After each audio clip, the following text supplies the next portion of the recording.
ఇవి cut leaf cone flowers. ఇది మళ్ళీ ఇది వచ్చి నేను బ్రహ్మకమలం చెట్టు దాకా ఒకటి ఇరిగిపోయింటే అయ్యో బేజారు అయిపోయింది. ఇంక సర్లే అని చెప్పేసి నేను ఇది నాటినాను. దీంట్లో ఒకటేమో కొన్ని పెరుగుతూ ఉంటాయి. ఇవి ఎప్పుడో విత్తనాలు పడినట్లుంటాయి. అందుకనేసి ఇంక దీన్ని ఇప్పుడు ఇట్లా లాగేసి వేరే దాంట్లో నాటుతాను. ఎందుకంటే ఇది బ్రహ్మకమలం చెట్టు కదా, బ్రహ్మకమలం చెట్టుకి మళ్ళీ ఈ చెట్టు వచ్చినాయనుకో ఈ చెట్టుకి చాలా డిస్టర్బెన్స్ అయిపోతుంది. చిన్న చెట్టు ఫ్రెండ్స్, 3 months ముందే నాటింది, కానీ వర్షాకాలం కదా బాగా వచ్చేస్తూ ఉంది. ఇవి కట్ లీఫ్ కోన్ ఫ్లవర్స్. అంటే ఇవి మీకు చూపెడుతున్నాను చూడండి ఎంత బాగుంటాయో. ఇవైతే కన్నా వినాయక చవితి రోజు అన్నీ ఒక్క బేషన్ పూసినాయి.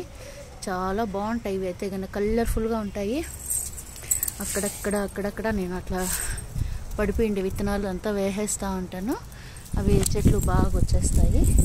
ఇంకా ఇప్పుడు ఇక్కడ నాటుదామంటే ఎక్కడ కొంచెం ప్లేస్ లేదు. ఇంకా సరే ఆలోచిస్తూ ఉంటా ఏ పాటలో పెట్టాలని. ఇక్కడ వేద్దామంటే ఇక్కడ కూడా ఒకటి వచ్చేసింది. చూడండి ఫ్రెండ్స్ ఎంత బాగుంటుందో అసలుకి. కట్ లీఫ్ కోన్ ఫ్లవర్ అక్కడక్కడ చాలా చెట్లు వచ్చినాయి. ఇంక ఇప్పుడు నేను ఇవి వచ్చినను ఇవి ఎక్కడో అడ్జస్ట్ చేసేసి అట్లా నాటేస్తాను అంతే ఫ్రెండ్స్. చాలా ఈజీ గార్డెనింగ్ అనేది. మన గార్డెన్లో ఉండే పూలే అడ్జస్ట్ చేసేసి ఆడాడ నాటేస్తా వచ్చేసినామనుకో మంచిగా పూలు వస్తాయి. దేవుళ్ళ పూజకు కూడా మనం రోజు కొనే పని లేకుండా హాయిగా పెంచుకోవచ్చు చెట్లని. అంతే friends, easy gardening, happy gardening.